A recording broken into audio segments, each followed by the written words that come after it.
Hello Crafty Crandall fam. Today I want to do a video that I talked about doing a while ago and I just haven't gotten around to it because there are other videos that I had wanted to film first, but finally it's coming at you. This is my using my art book tutorials to paint a painting.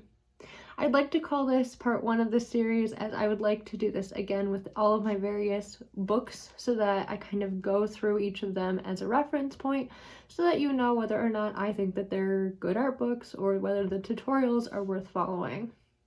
Now, I would like to preface this with saying, while I am following the methodology of the tutorial, my piece will be different from the source material, as I don't want to just copy the source artist, but rather take into consideration the tips and tricks that they are portraying in their tutorial to try something new and create something original, but still following a tutorial. Hopefully this is helpful for you. If you're interested in the other art books that I have, they are linked up here in the card. That is my art book collection as it stands. The art book that I am using today is my Eleeza book, which I also did a video on, which I will link in the cards as well. I am working on her tutorial for her painting, Sinking into the Back. This is a painting that I really love of hers. She used acrylic paint to paint it, and I am going to be using gouache because I have no interest in using acrylic at this point, or I have no skill in acrylic painting, so I want to kind of adapt her methodology to a medium that I am more used to using. And so without any further ado, let's just hop into the tutorial because I think it speaks for itself, and I hope that you enjoy this kind of step-by-step approach to following a tutorial in an art book. Alright, so I have here the piece that I am going to be working on with the tutorial. So again, this is from my Eleeza, the Art of Eliza Ivanova book. And I am doing the tutorial for Sinking to the Back. So this is what the tutorial kind of looks like. I just have my bookmark here to mark my page. And she uses a canvas pad for this. The closest that I have to that is a pre-gessoed canvas. Obviously it's got a little mark here. We're gonna work with that anyway. And so what I'm going to do is go through all of the steps of the tutorial and kind of voice over pointing out which step I'm on, what the step discusses, and how I am implementing it or making it my own in this process. So like I said, I'm not going to be painting the piece that she includes in here. I am actually going to go find my own reference and choose a subject matter that I can portray similarly with a similar aesthetic and using the same steps, but that will ultimately be different. Okay, so first I followed step number 1, which was preparations. Preparations included creating just a basic pencil sketch outline of the subject from your references. And I suppose you could consider a step 0 to have been assembling said references, because that was what I did first and found it rather difficult to create a piece based on various references, which she talks about a lot in her book, and is something that she is clearly very skilled at and something that I need to work on, because kind of taking multiple references and creating a human figure I found difficult.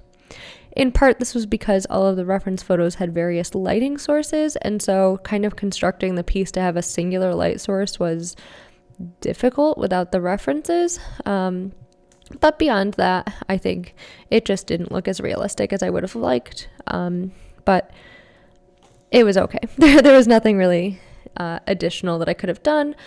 I worked very hard to make at least the hands look good, and that was really my primary focus of the piece in general. Step 2 was to block in the initial shading with a blending stump. This was to get the general values and light source established, and as I stated, I kind of struggled with this mostly due to the references that I chose, which had different light sources. All in all, she does mention that it can be difficult to use a blending stump on canvas because it is easy to make the shading itself muddy. So I definitely found that that was the case, and will kind of just be more cognizant of that in the future. Finally, the last step of the pencil layer process was to finish the pencil layer, step 3, which was basically to add the final features with pencil so that you have a good understanding of them, and just basically add the details, which I attempted to do here in the face, again following various references to kind of craft this into one coherent looking person, which you can let me know in the comments below if you think I did a decent job of. Personally, I don't really think that I did. But moving into the 4th step, which was our first pass, in her case using acrylics, in my case using gouache. The basic premise here was to get the outline done. So really just outlining the figure, but she notes to have some cognition of your line weights. So line weight was important for this step, and I tried to just be aware of that as I was filling out the outline. The next step was to prepare your paint, and this is something that is super important for acrylics because they dry very quickly. Because gouache is rewettable with water, I didn't really have to worry about this step too much. But she does say that you want to kind of get your values established in paint so that you kind of sort out your highlights and then your darker colors as well.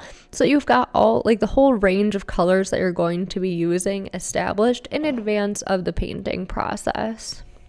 I found that this was very useful to do. I definitely laid out all of my base colors in advance and started mixing them before going in with the paint. From there, the next step is to build volumes. So building volumes was something that I kind of struggled with. I think I had some really good lighter shades, and I established a really nice darker shade, but building the volume of the shapes of the human, so making it appear as though the human figure was 3-dimensional, was where I struggled. Using those various values to make the figure look more 3-dimensional is just something that I lack the ability to do at this point, and I don't think that this tutorial necessarily taught you how to do that. I think I'm going to try to kind of take a step back and do more graphite work to really understand values better before kind of trying to attack this piece again, but this was basically just how it turned out. I ended up with somewhat of a muddy color mess in the middle, which had, not a very solid range of values in the end because I kept trying to rework it again and again and again to more or less figure it out, as it were. The next step was just to add some ornamental lines, and this was a lot of fun. I tried to make my ornamental lines kind of cohesive, and then it was great because the next step after that was to do just that, connect your lines and make them more cohesive. So that was a very fun way to round out this process. Overall, I think that this tutorial was really good for explaining the various steps that she went through to craft this piece. However, I found that this tutorial was a little bit difficult to follow as far as the step-by-step approach, and I'm not sure if it was because I didn't have the reference photo kind of backing me, or if it's because I misunderstood, or if it's just not meant to actually teach you how to paint this piece. Because maybe if I had approached it in a different way, if I had approached it such that I was going to actually copy her work, I would have been more successful because the visual references of how she laid down the colors were very helpful. But all in all, I definitely struggled with this, and I think it's very evident in the piece that I produced. And therefore, I would love to hear your feedback just to know, what you thought of this video. Was it helpful for you to kind of see how someone approached a tutorial? And would you like to see more of these in the future? Thank you guys so much for watching this video. I really appreciate it. If you liked this video, please give it a like. If you liked it a lot, please consider subscribing to my channel as I post new art and book related content every single Tuesday and occasionally on Fridays. I really appreciate it, you guys. I hope you have a great day wherever you are in the world, and I will catch you in the next one. Bye!